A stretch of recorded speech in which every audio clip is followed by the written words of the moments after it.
Machine ধরাই দিতে পারে না, পারি? সরিষার ট্রেনিং করলে মনে করেন 1 কেজি সরিষা ধরাই দিতে পারে, কিন্তু আমরা কিন্তু সেটা পারি না। এবং অনেকে আছে আমাদের স্যার চলে আসছে, দেখেন আমাদের অনেকেই কি করে সরিষার ট্রেনিং, ধরেন এটা সরিষার ট্রেনিং এ তাদেরকে বোঝানো হয় যে আপনারা এই বাড়ির সরিষা 14টা লাগাবেন, বোরো আর আমনের মাঝখানে খুব ভালো কাজ করে, ঠিক আছে, ফলন ভালো। আপনি সরিষা খাইলে আমরা যেমন হচ্ছে 25,000 মেট্রিক টন হচ্ছে আমরা বাইরে থেকে তেল আমদানি করি। সেটা মনে করেন সরিষা যদি আমরা চাষ করি, এখন অলরেডি আমরা 11,000 কমাইতে পারছি, তাহলে হচ্ছে আমাদের বাংলাদেশ কিন্তু স্বয়ংসম্পূর্ণ হচ্ছে। কিন্তু আমরা হ্যাঁ বলেন, বাড়ি 14 আমি 2.5 একর গত সিজনে করছিলাম, মানে গাছও খুব ভালো হয়েছিল।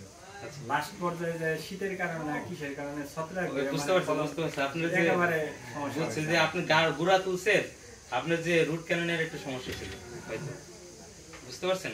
এটা একটু যোগাযোগ করলে আমরা এই করে দিতে পারতাম। এটা এবার হয়েছে আর কি, নতুন রোগ ধরা পড়ছে, ঠিক আছে। তো মনে করেন এরকম, তো আমরা যদি তেল যদি সরিষার তেল খাই, এটা বিদেশিরা শিখাই দিচ্ছে যে সরিষার তেল খাইলে ওটার ভিতরে এক ধরনের অ্যাসিড আছে, ইউরিক অ্যাসিড, যেটা শরীরের জন্য ক্ষতিকর। বিদেশিরা, কারণ তাদের তো ব্যবসা করতে হবে, আমাদের বাইরে থেকে আমদানি করতে হবে, ঠিক আছে, ওইটা নিয়ে আছে। কেন দেখেন আজ থেকে ধরেন এখানে বয়স্ক লোক যায় আছে, ওই যে উনি, আপনারা কি আগে সরিষা খাইতেন না? আগে সয়াবিন খাইতেন, সরিষা খাইতেন। তো এই যে বিষয়গুলো থাকে, কিন্তু এই সরিষা ট্রেনিং এ তাকে সরিষা নিয়ে এত কিছু বলা হইলো, কিন্তু সে যাওয়ার সময় কি করে, তাহলে এই ট্রেনিং এর কোনো কিছু হইলো? আলটিমেটলি এই ট্রেনিং এর উদ্দেশ্য কিন্তু জিরো, ঠিক আছে। তো স্যার একটু আগে অনেক কিছু কথাই বললেন। স্যার আসসালাম।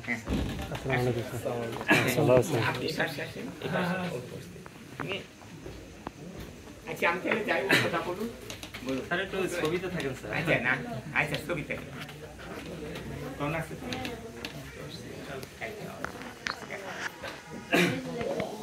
তো এতক্ষণ তো আমরা অনেক ধরনের মেশিন সম্পর্কে